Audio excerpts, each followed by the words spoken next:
Hello, everyone. Welcome to the LPTV Club, where we discuss recent episodes of television from the Walt Disney Company, be it on Disney Plus, ABC, Freeform. I don't think we have any Disney Channel this time, so we'll get that out of the way. I'm Kyle, and joining me this week we have Mac. Hey. And Becca down Hey. there, and Marshall. Happy Earth Day. Yes.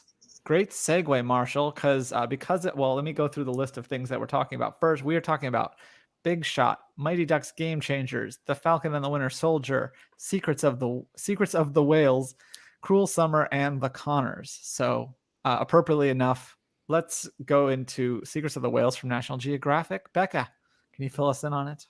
Yeah, this is a new 4-part documentary series, and as we said, it's on Disney Plus. Did everybody get a chance to watch any of these? Okay. Not yet, no.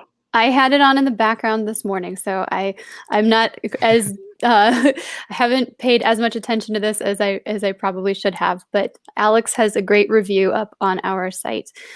It was really beautiful. I watched through 3.5 of the episodes, and it covers 5 different types of whales. So we have orcas, we have humpback whales, there's the belugas and narwhals, which are actually cousins, and then the sperm whales. And it took 3 years to film all of this. They traveled at several different places around the world, from Antarctica to Canada and all over. James Cameron produced and directed, and then Brian Scary, I'm saying that correctly, from National Geographic. He's the photographer. So he also has a companion book that's available now as well. Each episode focuses pretty much on one species of whales and just some of the unique things that they do, the ways that they communicate with each other, some of their feeding habits, and how they're it was really, really good. I think my favorite was the orcas, and that's the first one that's on there. They start one of the early parts of the episode. They talk about how they do, hunt, and how they catch the stingrays. And what they do is they flip them upside down to put them to sleep. So that just helps to make their entire hunting process easier. So it's a beautifully shot series. There's a lovely score to it as well. If it feels kind of like a document, like a nature documentary, but also it doesn't. So I know that sounds weird to say, but okay. Yeah, it's different than some stuff you might see on TV. And Sigourney Weaver narrates throughout the whole thing. Really, really, really good. So perfect way to start Earth Day. Am I the only one that didn't realize that narwhals were real? I mean, I did think they were, I thought they were just a fantasy animal. The unicorn of the sea. That's right. Yes. Yeah, thus fake. Thus fake is I'm putting that on a t-shirt. Thus fake. So. And of course I had to sing Baby Beluga when she was watching that episode. So. Well, this morning I was singing Secret Whale Man, and he laughed so hard, and I'm like, what? It's not that funny. He's like, you're just... So, yeah. That's where my mind thanks for went. appreciating my cat skills joke. I'll take the compliment, but still, that's funny. Was it in the way of the Disney Natures where it's let's follow this family of belugas and give them names? Oh, it is. Okay, gotcha. Not so much names, but definitely families. You had a grandmother, and then you talk about the sisters, or this mother is teaching her son. So they don't have names, but very much One families. Thing. Gotcha. Mm-hmm. Cool. One pod, or whatever you would call it. Yeah. Yeah. Who is the theme park announcer in Finding Dory? Sigourney Weaver. Yeah. That's what I thought. I just didn't want to sound stupid if I No, you're right. It was There's her a couple. audition. Right. There's a couple of times where you hear different like whale calls or how they're communicating with each other, and it made me think very much of Dory in Finding Nemo. Oh, I speak whale. So, was that in the movie or was that just in the ride? I don't It's in remember the now. movie. Yeah, it was a movie. You're in the clear. Okay. Ellen Well- DeGeneres won't sue you now because we know she's Okay. been a little angry lately, so that's good. But you can probably smell us over the stream. So, well, let's go from one new Disney Plus feature or television content thing to another. Marshall, will you fill us in on Big Shot? I sure will.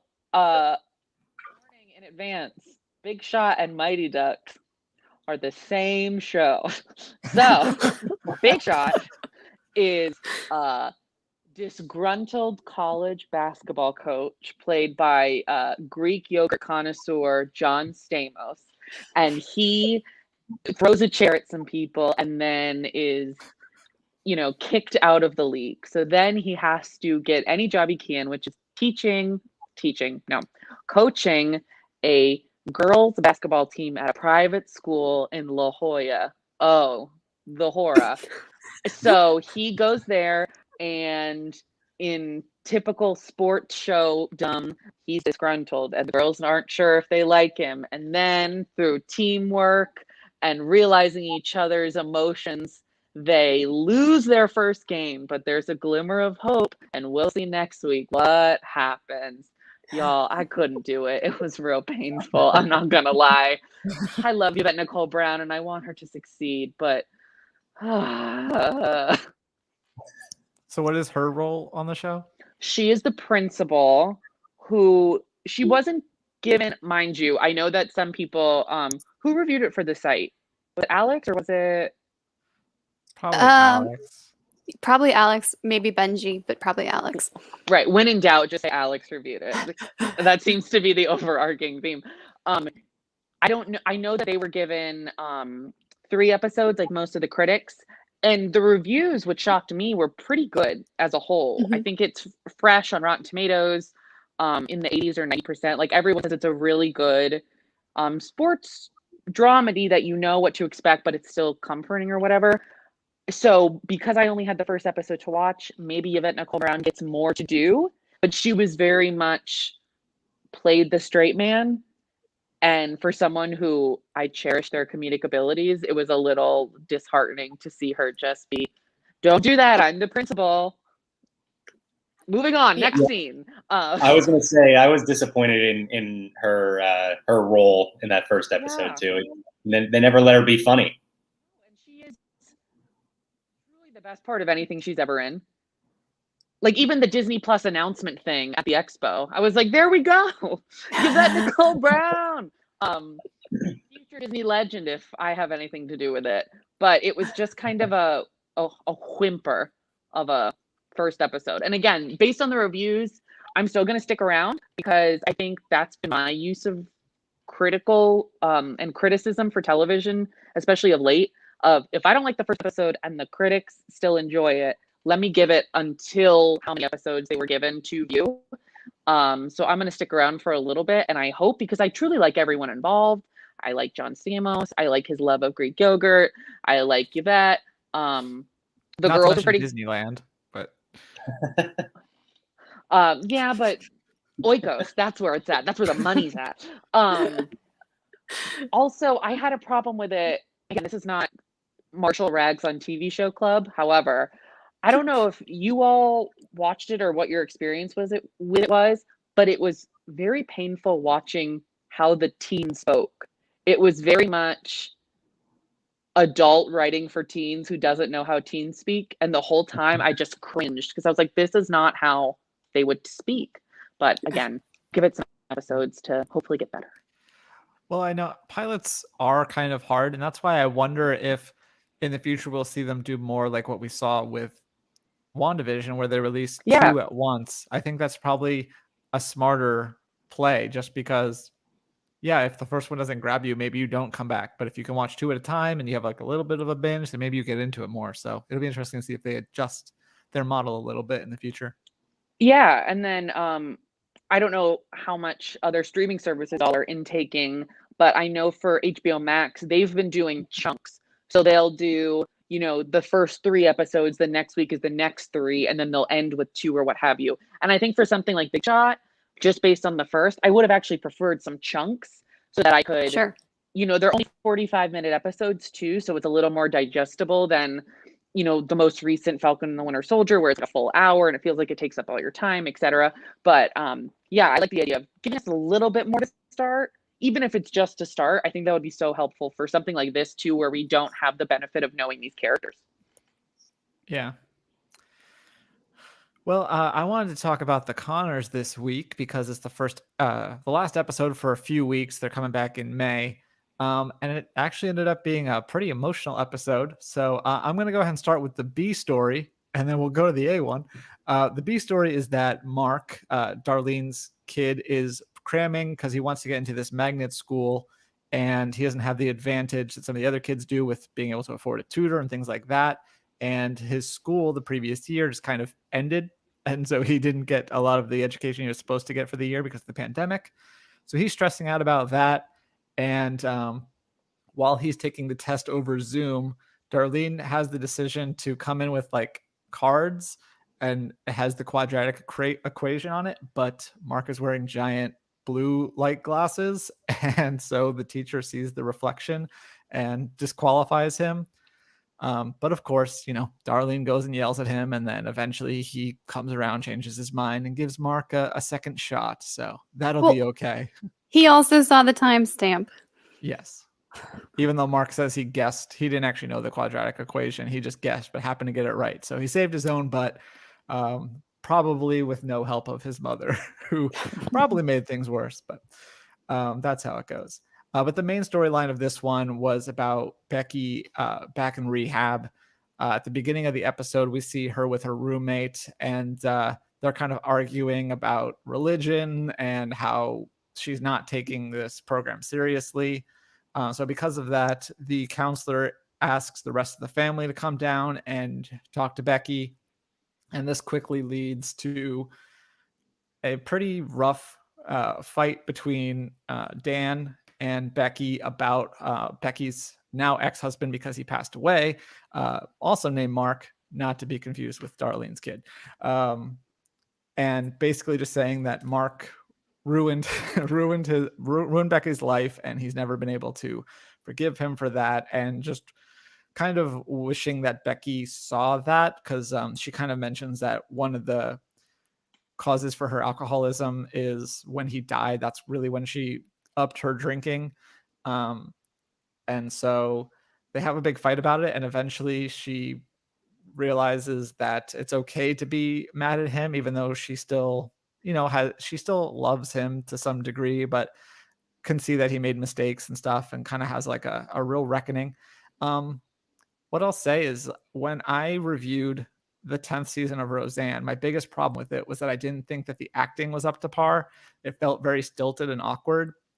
And I feel like with time, the Connors has really upped that, especially like Sarah Gilbert. I think she's come a long way from that 10th season of Roseanne. But I think Lacey did a really great job in this scene. Felt very real. And yeah, I liked it.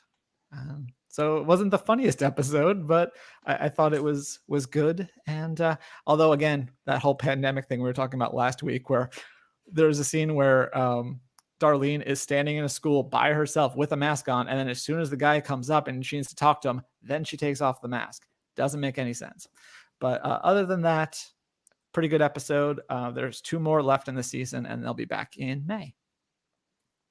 Did anyone else watch this besides Rebecca? Nope. Nope. All right. Well, cool. Well, then we will move on to something we all watched, I believe.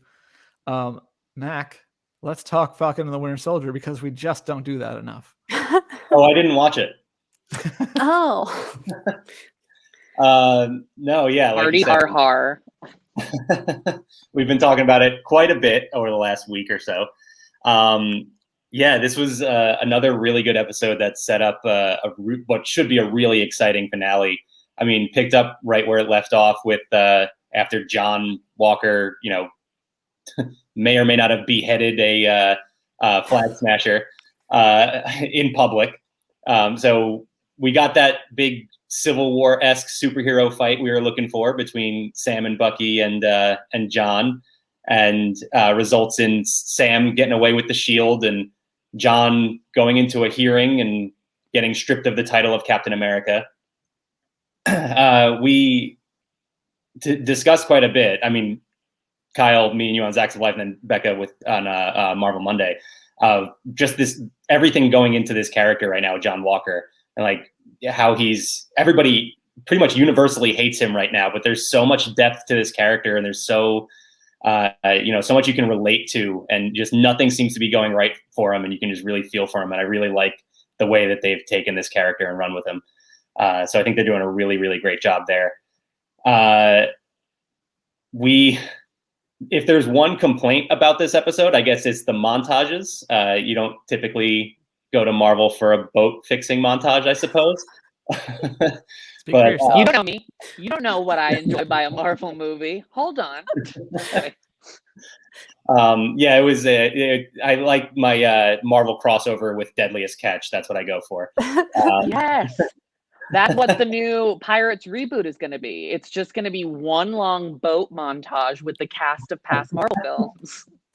I would actually pay to see that. Me too. There was also a really powerful scene between Sam and Isaiah discussing more of Isaiah's history that we didn't get when we saw him previously, and his outlook on, Captain America as a title and an icon, and the fact that, he says they will never let a black man be Captain America. And you can see how that impacts Sam. And, the thing I've loved the most about this show, I think, is how much you can really get inside each character's head and see what they're thinking and understand what they're going through. And I think this moment, especially, you could really see it with Sam. And a lot of the rest of the episode is him pretty much, fighting with himself internally over whether or not to take up the mantle of Captain America. And then, as I alluded to, we get the eventual training montage of him becoming Captain America and doing a lot of cool flips and throwing the shield and stuff. So the biggest cliffhanger, I guess, is the fact that we got this mystery box from Bucky that is, I can see, I do have another one in mind as well, Marshall, so don't worry about that. But we got the mystery box from Bucky, and we can assume it's the new Captain America suit that Sam's gonna put on with new wings and maybe new shield. Who knows? Whatever kind of tech he's gonna get from Wakanda. So some exciting stuff there. Hopefully we see him put that on next week. I would assume we do. Another really exciting part of this episode, we got to meet a brand new character played by Julia Louis-Dreyfus, which was awesome. Loved that. I am very curious. Oh. Yay! Oh, do you want me to go get our pop? I'll go get a pop. Yeah, hold on. Anyway, JLD. Kyle's heard every part of this before anyway. So she's playing a very exciting character. We'll just stick to Val, just keep things simple. But it was funny because, we had this new character tease before this episode. And as I said on Marvel Monday, we still don't really know what we got here because she's a character in the comics who has been a member of S.H.I.E.L.D. She's been a member of Hydra. She's a member of a third party called Leviathan, and actually holds the title of Madam Hydra, which makes her a really important character. So there's a lot of different ways they could go with her. So she's basically a human question mark at this point. So I'm really excited to see where they go with this character. I love the casting choice. So this is going to be exciting for sure. One other thing I want to talk about too is we got a sort of a closure of the story with Zemo, as Bucky found him at the memorial in Sokovia and had this moment where we thought Bucky might kill him, but kind of Bucky let us know that he's not a killer anymore. He's not the Winter Soldier. So instead he turned him over to the Wakandans, the Dora Milaje, and Io specifically said that she's taking him to the raft. So my theory, we're going to see him meet up with Thunderbolt Ross there for a future setup, which could be really exciting as well. So lots of stuff from this episode that was really exciting. A lot of talking points on it for sure. I could go on about this for another hour, as I have done twice this week already. But but I'm really, really looking forward to the finale for sure. Nice. Well, we don't have a Selena Meyer pop, but I do have Richard T. Splett. I will allow it. The level And of you've got a incompetence in scientist. this office is staggering. My favorite line from any TV show ever. Should I book marching band for rally? Is what he's. Okay, can I ask a couple questions? Because I have not, number one, interacted with Mac in any Marvel fashion, and number two, have not been in the midst of the previous 2 hours about the show. And as the resident Marvel expert, I have questions. How do we feel about every Marvel Disney Plus show now ending with a suit reveal? I'm fine with this. We get Wanda's suit, we get Captain America's new suit. I say bring it on. Yeah, I love it. I like the way that they handle the comic book looks, because if you start off a movie with a character going with the full comic look, it's going to come off a little bit cheesy. It doesn't really seem genuine. And now it's earned, right? Like, we've been watching this for so long, and now you finally get to see him in that costume. I think it's awesome. Okay. Love. Secondly, I am very worried as a recovering revenge watcher that Emily Van Camp is going to be in a negative role. Is there talk that she might end up being this power broker that is dealing with all the evil? Because I don't want her to be. Because, you know, in the Catherine Hahn way, she was a fun villain. But as of now, if Emily Van Camp is like a mean villain, I don't want that. I'm exactly with you. I'm right there with you. Yeah. We've all talked about this on our respective shows a little bit, and yeah, I'm with you too. I don't want Sharon Carter to go in that direction. I like the character the way she is. I still think there's more than what they're letting on here, because typically when Marvel hits us with these twists, they don't draw it out so long. They don't basically give us a sign every episode that says she's the power broker and then she is. I'm thinking there's something else happening here. Maybe she's working with Nick Fury or somebody else. I think she has some sort of other plan. But And just prefers Android. Right, exactly. Yeah. Ignore the fact that she's not allowed to use an iPhone, apparently.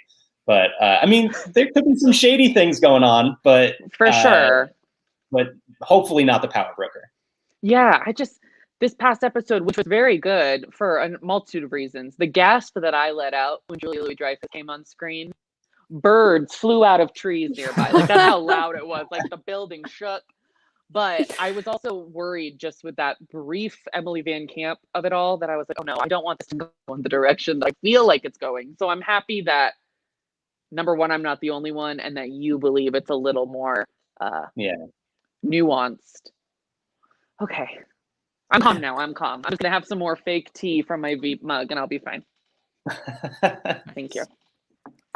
Well, while you're sipping your tea, I know you said Big Shot and Mighty Ducks are pretty much the same show, but what happened in this particular episode of Mighty Ducks Game Changers? Do y'all agree? Because I'm watching based on your summary, yeah, it sounds like the same thing, but I haven't actually watched either. Okay. It's the I same agree. I found Mighty Ducks to be much funnier, though. Yes, 100%. And like, I understood going into it that Big Shot was like a dramedy, so it was going to be a little different tone. But it blew my mind how similar they were. And I don't care if they're the same show, but space out their release date a little more. You know, give me a couple months so I can forget what Lauren Graham did. But anyway, this week on Mighty Ducks, the big undertaking was getting Sophie approved to be on the Don't Bothers. She came from Mighty Ducks. She is finally sick of their shenanigans and tomfoolery and said, I want to be on the Don't Bothers. However, the problem is she has parents who just see Ivy League and not their child. So they're just seeing the possible college resume for her and not so much what she wants to do. So she was starting off the episode going between both practices, taking the bus, quickly changing uniforms and running there, completely tired, completely out of breath, but trying to keep up this ruse for her parents to be happy. We later get the introduction of this mom drill games. So every year, the moms from the Ducks challenge another team's moms to some basic hockey drills. Truly, basically, for the Mighty Ducks moms to like congratulate themselves with another like box of Chardonnay. I'm assuming, because that's all it is. No one gets money or prizes or anything. They just get like some more Francia. So after one of the teams bails, they get the Don't Bothers to come on board. We get to meet all the moms, which is fun. I did love the one mom who kept being like, yes, I'm from New York City. Period. That was it. Like, that was the whole bit. And I It's like laughed. Britta. Yeah. I was going to say, as someone who went to school like sort of halfway between Philly and New York, she said she's from the city, and they're asking, you know, what city? And she's like, New York City. I'm like, yes, that is the city. That's what you say. That is the correct answer. I did not expect tonight to turn on this and get a Britta reference. I congratulate you, sir, and I appreciate you. Brita. Anyway, so moms or whatever, and then we also, which depending on who's watching, you can like or dislike this. We start to see that Gordon and Alex are getting a little romantic. There's some lovey tension becoming apparent as they're training for the drill games. And then after Sophie accidentally leaks that she's also been playing for the Don't Bothers, this compromise becomes available that if the moms from the Don't Bothers win, Sophie gets to be a Don't Bother. And if the moms from the Ducks win, she has to go back to being a Duck. So Sophie is watching with bated breath as these drill games happen. You know, in that big shot way at the last minute, Lauren Graham, Alex, pulls out a win for the Don't Bothers, but because the Ducks really want that box of wine, they find a technicality to disqualify her. And then they celebrate with glee and tip the box back. Must But be season 1, not 6. Luckily, Sophie's father sees a little bit that she actually has energy again and has life in her body when she talks about the Don't Bother. So he finally signs the permission slip and lets her become a Don't Bother. Gordon comes over late at night to hang with Alex and Evan. So I think we're starting to see this romance storyline happen. And then also the C plot line that comes out of nowhere, Coob, who is the video game lover goalie, has a gorgeous vibrato and sings Les Miserables for two moms. Sure. Ooh, why not? What did he sing from Les Miserables? I Dreamed a Dream? Okay. I think so. Yeah. Very Susan Boyle, very we need it recognizable for the kids and the moms, you know, watching. But it truly was like they picked a plot out of a hat. It was like, let him be a musical theater kid. It came out of nowhere. But again, I did laugh. It was a decent episode. I'm really liking Mighty Ducks, so I would give it a shot if you haven't watched already. I've really enjoyed it as well. I think this episode especially had the biggest laugh for me so far, and that's saying a lot because I've laughed at every episode. So it's been really good. Gordon's like comedic, you know, just like one-liners have been phenomenal, and I didn't expect that from him. Especially, I thought he would be like the straight man because he's the recognizable entity. But it's been really enjoyable.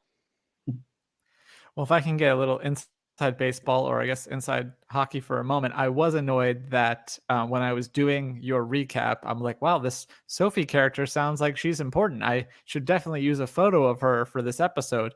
And then I go to the site and I go to this episode, no photos of Sophie. What? I don't know why. Just Lauren Graham and Emilio mostly. I mean, so in case you're wondering why your recap doesn't have a Sophie still, it's because Disney's DTCI site let me down. I mean, I'll gladly blame JPEG again if I need to. I can throw all my blame on him. I don't know if he's in charge of that technically, but we'll just say he is. So I guess we have one more. So we're back to Becca, and I know you liked this show a lot, but you have to keep it to one episode. But Cruel. Oh, I do. I was gonna say I have all of these pages of notes from the 2 episodes. Yes, I really, really liked this. This is a show that was designed for me, it's set in the mid 90s. There's some time hopping, so if I didn't need to be this detailed, but it jumps between 1993, 94, and 95 throughout the entire episode. Throughout the entire episode. And the very first, like, the show opens and you see this girl on her birthday 3 years in a row. Before the credits even roll, you go through each year. So there's some costume changes, hair changes, and then the color temperature changes as well. So it's not extremely difficult to follow along with where you are in the story. But I was like, I'm going to write down where we are just for my own personal enjoyment.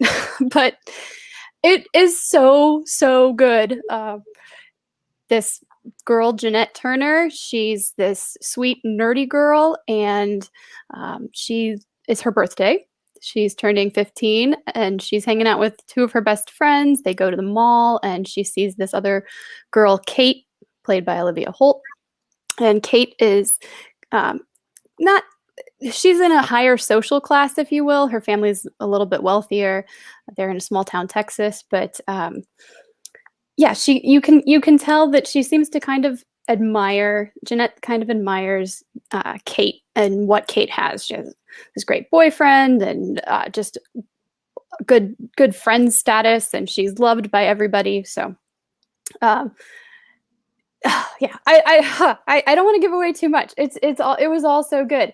By the time we get to 1994, something has happened to Kate. She's missing, dead, disappeared. We don't know. And Jeanette has turned into this sweet girl, and she's not nearly as nerdy anymore. She's distanced herself from her friends, or maybe they've distanced themselves from her. And she's now dating Kate's boyfriend, and she's become friends with Kate's friends too. So it feels like she kind of just took Kate's spot.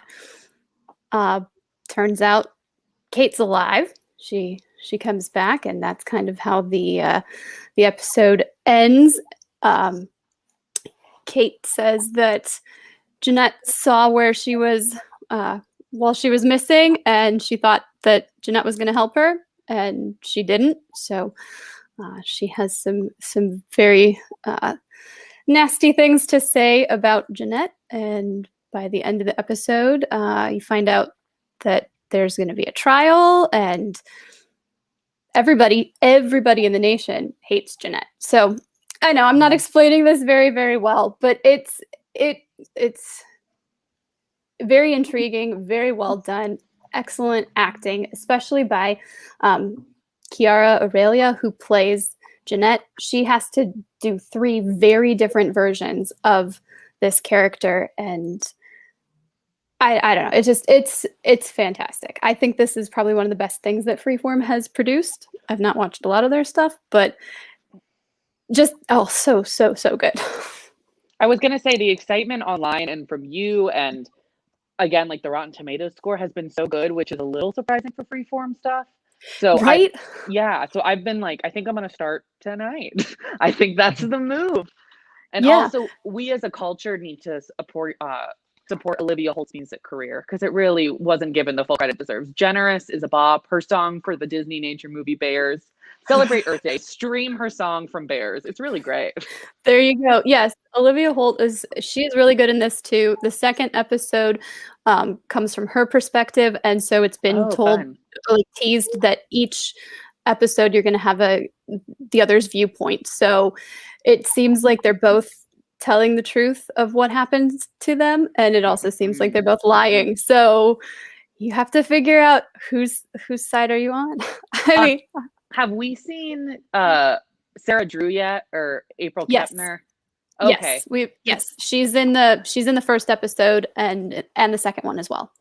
I saw her like recently, like after I heard about Cruel Summer, that she was on it, and I was like, where'd she come from? I mean, good for her, but I was like, okay, stay in the Disney family. I'm okay with it. Right.